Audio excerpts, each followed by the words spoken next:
This is going to be your weekly chakra energy tarot reading. If it's meant for you, it's meant for you. We're going to take a look at the energies you may be feeling throughout your chakras. So in the comments, please let me know your zodiac sign and your word of the day. How are you feeling? Now, this has been an interesting week astrologically because Venus has moved into Capricorn. We have a full moon in Taurus that's coming up on Friday night. Now, I'm doing a full moon Zoom as per usual. We're going to do a 2-hour general collective reading. This will include a personalized mini reading sent to you by the next new moon, which will be in Sagittarius. We're quickly moving out of Scorpio season. You can feel the shift happening. Now, in addition to that full moon energy, we have Saturn finally moving direct in Pisces, and this has been something we've been waiting for. There's so many shifts happening, and we're ready to move forward. I almost said ship when I said shift, if you heard that, meaning the ships are coming in. We're making some moves. We're ready. I think we're ready. Are you ready? Let me know in the comments. So for this tarot reading today, I'm also going to be using some I can't even speak. So I was going to say oracle cards. My goodness. Well, we are in the pre-shadow of Mercury retrograde. So, you know, we are going to have possible miscommunications, difficulty speaking, glitches. Now, some of you have heard my story in the last week or so about all the light bulb issues I've had. Now I finally have a light bulb that works. I don't want to jinx myself, but my goodness, I didn't know how difficult it would be to find a light bulb for a very simple lamp. However, we are going to do the best we can with this Mercury retrograde energy and see what the tarot cards and oracle cards are saying to us today. Now, I'm going to do something a little different. I bought a new Lenormand card deck, and I don't know how many of you have ever used Lenormand cards. I have many of those decks, but I just haven't been using them lately. But I happened to buy this one while I'm here in Germany. And I think I'm going to start offering some Lenormand readings. I don't know if you've ever seen the Grand Tableau, but it's a very interesting format. And I'm thinking of offering those for 2025. So if you're interested in one of those Lenormand Grand Tableau, and I mean Grand Tableau, it's like, you know, 48 cards of deep information. So I feel like challenging myself to some different types of readings in 2025. Anyways, I digress. Lenormand cards are cards that kind of represent, you know, everyday life, I guess you could say. And 2 cards popped out already for some overall themes and messages, and they are beautiful. We have the key and we have the stork. Well, look at this. We have the key to transformation and change. Now, I always say confidence is key and communication is key. The key is number 33 in the deck, and we love that. That's Ascended Masters. That's learning. That is all about lessons. We've definitely been going through a lot, and we're transforming ourselves because of those lessons. Now, the stork, you know, can be delivering a baby, as we know in sort of story. However, it's your transformation and change. So let's take a couple more Lenormand cards here just to see. Oh, I thought that was going to be 2 cards coming out. We have the fish, and I love that because the fish is all about abundance, resources, finances. So maybe we're transforming finances. And the bouquet is happiness and harmony. You know, sometimes it can be seen as reconciliation depending on the context. So these oracle cards definitely bring a different vibe than traditional oracle cards. And I'll do a reading specifically with the Lenormand cards so you can get some knowledge about them if you've never encountered them. I've always found them to be quite fascinating, actually. So let's take a look at the Chakra Wisdom Tarot. Now, as you know, this tarot deck has all the different colors of the chakras or energy centers in the body. So what we're going to do is take a tarot card for each chakra and then an oracle card to clarify on either side. And maybe when I get home, because I don't have my other Lenormand decks here, maybe I'll start using the Lenormand decks even for the side cards, you know. The Intuit Oracle that I typically use in the Zodiac 108, the ones I'll be using today, they do have Lenormand cards built into the deck, because that is a deck that comprises of sort of tarot energies, astrological energies, and Lenormand. So let's take a look at the root chakra. Root chakra is all about your foundation. And it's also Mars energy. So let's see. We have Judgment, and I'm not surprised. The Judgment card is all about an announcement. You know, this is transformation, just like the stork, heeding the call. It's like there's this horn being sounded, you know, that's telling you you've got to make a move. And it's not easy to make moves, but as I always say, what choice do we have? So that being said, let's take a look at the oracle cards to clarify. There's the woman. Are you ready to receive the call? Because that's what this means. The horn is being sounded directly at her, and she's looking at it. I mean, they're almost like locking eyes with each other. You can see a bit of that glare or that glance looking in the direction, and now is the time. Are you ready? Are you ready to transform? Are you ready to make some moves? I know that it can be scary, but you know what? It could seriously be the best thing that has ever happened to you. Now, let's take a look at the Zodiac 108 deck. See, it's happening soon. You can feel it. Absolutely. Okay. So let's take a look again at the tarot cards here. We're going to look at the sacral chakra, which is Venus, your self-worth, self-value, and self-respect. And we have here the Three of Swords. Okay, so somebody has had a bit of a difficult time, you know, not sure how to deal with possibly matters of the heart and even self-worth, being stuck possibly in an old story where things need to change. Hence the key. You know, the key can be a symbol of unlocking ourselves, but it can also be an energy that says you're locking up your heart or you're locking yourself up, you know, throwing away the key. You know, whenever I hear somebody say it's too hard, it's too hard, you know, all we have to do is look up, unlock that door, unlock that heart, and start making some moves. You know, I know it's going to be difficult, but it can be the best thing that ever happened to you. As I always say, we're here to transform ourselves. We're here to find our abundance. We're here to find our happiness, our health, joy in life. It's not fun when every day is gloomy. So let's see. There's the head of the pack. Okay, this is a card that is telling you to get it done, right? Have the drive. You want to finish first. You got to be motivated. You have to persist. You have to have the will to win. And winners make moves. Winners take risks. That doesn't mean you're going to win 100% of the time. But if you're not taking any shots, how will you know? Now with that, we have the chess piece. Okay, strategy, planning, checkmate. I mean, we're here to play chess, not checkers. Right? We're making power moves here. To me, that is very strong Emperor vibes, and I've been actually seeing the Emperor card quite a bit in my tarot readings.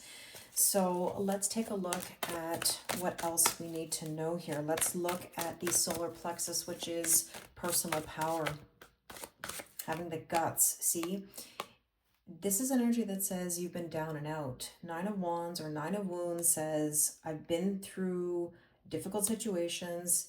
It's hard. It's a struggle, we know, but we can get ourselves out of that energy. Nothing is impossible. So let's take a look at what we need to know about this. Well, we're trying to get more clarity, and I understand that, you know, but here's the thing about knowledge. You can read all the books, you can listen to all the videos, but you have to implement that knowledge. You know, I had somebody say to me recently, but Kelly, how do I do this? You know, how do I move forward? How do I surrender? How do I let go? I think how do I surrender is probably one of the most popular questions that exists on the spiritual journey. How do I let go? And this is something that can't happen overnight. It takes time. It takes effort. It takes self-awareness. It takes the right advice, you know, speaking to the right people. I always say that if you have too many chefs in the kitchen giving you advice, if you're trying to do too many things at once, I will always tell you that less is more, because you can confuse yourself. I don't know how many of you have ever been through that yourself, but if you have too many things coming at you from every angle, you're going to get confused. And when you're confused, especially with your manifestations or the universe, whichever you'd like to describe it as, you're not going to get the things that you want. And that's why Mercury, or when we talk about manifestation or Mercury retrograde, your thoughts, your feelings, your words, your actions, they matter because they hold energy. You're putting out a message. Ever since the day you've been born, you've been putting out a message as to your energy. Now, obviously, at a very young age, we're not conscious of such things. And maybe even as adults, sometimes we're not conscious of these things. But once you are conscious of these things, you can't go backwards. You can't go back into ignorance is bliss. If you're aware of the journey and what's happening and you're learning, then you have to be very, very delicate or precise or aware of what you're saying, thinking, feeling, and doing. So be careful of your self-talk right now, especially. Okay? Now, with this, we have here the biker. This is about being a lone wolf. This is about standing up and maybe breaking the rules a little bit, enjoying the ride, loving freedom, moving on. You know, moving on from these things that could have hurt you in the past. You know, what does it serve us to stay in wounded energy? It does absolutely nothing. It's like what I say about overgiving. Overgiving does absolutely nothing for you. Zero. Okay, it only brings you expectations and heartbreak and pain. So let's see what we need to know about matters of the heart. We're going to look at the heart chakra here with the tarot cards. And we have Four of Swords and we have a heart chakra card. So this is all about you going through your healing process, your ascension, striving for better energy and balance. Now let's see with the oracle cards here. Yes, the time has come. Absolutely, it is time. It is time. You know, again, I said to somebody yesterday, I'm not going to let you go backwards. I will never let you go into a direction that is not good for you. I will always advise you in the right direction. Everybody needs a push or a nudge. Let's see. The map, this is telling you to explore and find your way. Yeah, the destination is unknown, but what does that really matter? What matters is the journey. I love this energy, and it's a new perspective. I want you to have a new perspective on your healing, your life in general, and what is possible in front of you, because anything is possible. Let's take a look at the throat chakra. Let's look at the communication. You're worried. Now, 99 could be an angel number that you're seeing. Nines are about feeling alone or being in solitude, hermiting yourself. You could be worried about the things you're saying. Now, I did tell you to be conscious of your communication. I'm not saying that you have to sit there worried and walking on eggshells about what comes out of your mouth or what you're thinking about. Oh, there's a call coming in somewhere. So maybe that's the communication right there. But I would say that in general, you have to be very mindful of what you say, but don't walk on eggshells. You know, you don't want to be on any eggshells. Now, let's take a look at some oracle cards here to see what that anxiety is all about. Now, are you committed? This is about manifesting your deepest desires. Are you all in? Are you being serious about your communication?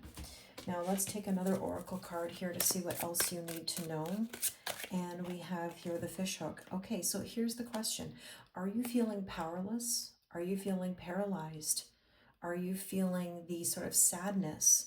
Or are you in the energy of manifestation and feeling committed to your goals? Now, fish in general, again, this could also be more Pisces energy or fish energy that says we're going to be abundant, we're going to catch some fish. But it's all about your perspective. So remember that perspective really is everything. Okay, so let's take a look at the third eye. This is your intuition. Now, sometimes people struggle with intuition versus anxiety. And I would always say to you, trust yourself. Whatever comes to you first, be aware and follow through. Now, here is the Ten of Wands. Okay, some of you are just tired and you're not sure. You know, sometimes when you're tired, it's hard to decipher whether, you know, something that's coming through is accurate or not. But look, Ten of Wands is telling you to put down the burdens. It means you're probably mentally, physically, spiritually, and emotionally exhausted. That could also be the full moon energy. And with Taurus, because the full moon is in Taurus, if your body's telling you to rest, rest. And I say it respectfully to my Taurus people, they like to rest. Sometimes they can fall off the face of the earth and sleep and watch Netflix and eat their favorite food and just kind of disconnect. If that's something you need to do for a little while, do it.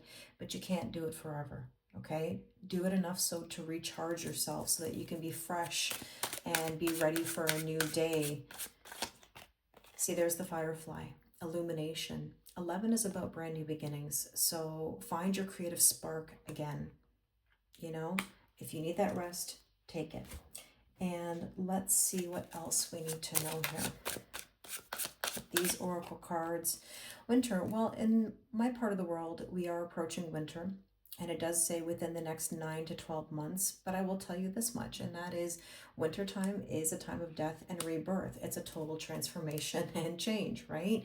So again, I will go right back to what I said at the very beginning. Confidence is key. Communication is key to transform yourself. Are you ready to be vulnerable and abundant and have your happiness? It's one thing to ask for happiness, another thing to allow it. And so the crown chakra, which is your downloads, we have here, see, I knew it, and I said it at the very beginning. The Emperor. We're here to play chestnut checkers. We're here to take some risks and to make some moves. Are you ready? And with that, we have the yarn. Look, even if it's complicated, you can sort it out. Nothing is impossible. And I'll ask you a question that I ask very frequently. It's been a while though, but I ask it, and that is it truly complicated, or are you making it more complicated than it needs to be? Because my bet is that 9 times out of 10, we're making it more complicated. We're worried about all the details, the who, what, when, where, why, and how, other people's feelings and thoughts, and we let everything get in the way. Too many chefs in the kitchen, and here you go. You can have the jackpot. This is the mother lode. You can either be in complication or you can be in good fortune. I kind of feel like I'm being a little bit of Hack at the moment, if you know my nickname, Hack. This is where I'm getting really fired up and passionate because I want you to have the best of the best of the best. I want you to have plenty. I want you to be a moneymaker. I want you to have sudden wealth and abundance. I want you to feel accomplished. I want you to have an advantage. And yeah, I want you to have fortune. Good fortune. See, Virgo's on that card. That's my Virgo energy saying to you, go and get it. Make it happen. I want that for you. Okay, let's take some Moonology cards here just to give us some last messages, because we do have a full moon in Taurus on Friday. And it says surrender to the divine. So again, everybody's asking me, Kelly, how to surrender? What do I need to do to surrender? Again, less is more. Don't try to control things. Don't overgive to anybody. Let it be a little bit. Lean back, okay? Now, as always, I do appreciate your likes, your comments, your subscribes. It really means the world to me. It helps YouTube with the algorithm and people finding my videos. So any help you can give me, I greatly appreciate it. Now, with this, we have prosperity lies ahead. There is prosperity. Now, that says new moon in Taurus, but interestingly enough, you know, all the energies are connected. Here's a thought for you. What was going on during the new moon in Taurus? Now, that was back in May, I believe. So you've come kind of full circle. So where were you? What were you doing? And you know what's interesting? I was actually in Germany last May, and where am I right now? I'm back in Germany right now, coming to pick up my mother so I can bring her home. And so I'm coming full circle to things that I was experiencing, you know, 6 months ago. And I'm guessing you are too. So let's take one more card here. And we have the end of a tough cycle approaches. Exactly. See what I mean? The last 6 months, something is shifting. I really hope this resonates with you. If you'd like to do a personal reading with me or join us for the full moon Zoom on Friday night, the link is in the description box. Thank you very much, and I wish you an amazing day.